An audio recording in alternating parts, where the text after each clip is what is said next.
कुंज प्रोडक्शन प्रस्तुत कर रहा है एकटा सुंदर सन मां शारदे के अनुपम वंदना। जय वंदना के अपन स्वर से सजौने सुभाष झा आ अपन कलम से लिखने भाई कवि श्रवण कुमार जी। बैसल छी माँ कमल पर बजबै छी मैया वीणा, पुत्रक लियो खबरिया भूतकार ये जमाना। बैसल छी माँ कमल पर बजबै छी मैया वीणा, पुत्रक लियो खबरिया भूतकार ये जमाना। बैसल छी माँ कमल पर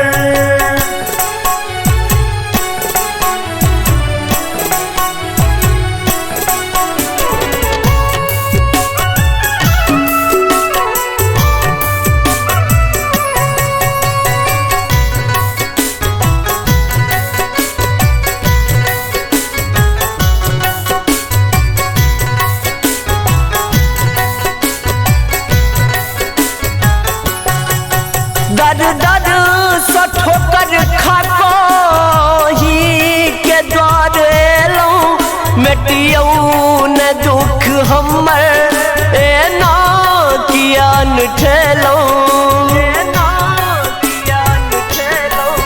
दर दर से ठोकर खाको ओही के द्वार एलौं, मिटियौ न दुख हमर एना कहू पूत छी बलाई तो आयब न कहियो अंगना, पुत्रक लियो खबरिया भूतकार ये जवाना। बैसल छी माँ कमल पर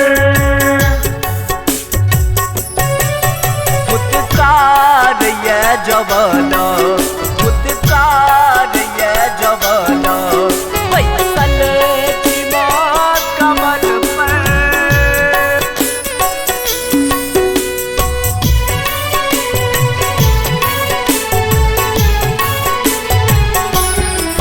नादान हम अखन छी भेल गलती माफ करियो, विधि पूजा के नहीं जनै छी हमर भाव स्वीकार करियो।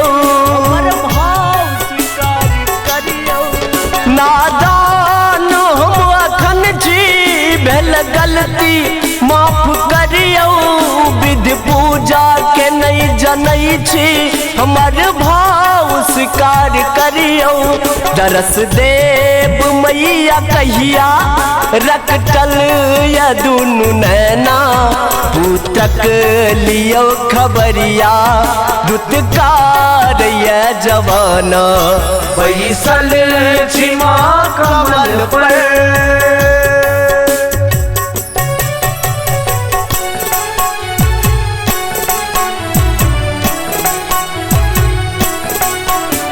अपने सब सुन रहल छी एखन कुंज प्रोडक्शन के भक्तिमय प्रस्तुति। भूतकार ये जवाना, भूतकार ये जवाना। बैसल छी माँ कमल पर मन होइया बैस कानी बनेलौं हम ज्ञानी, मूर्ख जानी सब ठकैया कन तकियौ हे बिना पानी। मन होइया बैस कानी बनेलौं माँ ज्ञानी, मूर्ख जानी सब ठकैया कन तकियौ हे बिना पानी। बुद्धि विवेक मंगै छी सुनू न हमार कहना, सुभाषक लियो खबरिया भूतकार ये जवाना।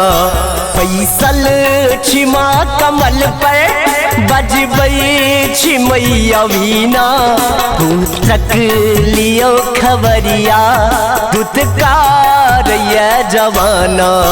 बैसल चिमा कमल पर बजबई चिमैया बीना पुत्रक लियो खबरिया दुत्कार ये जवाना बैसल छिमा कमल पर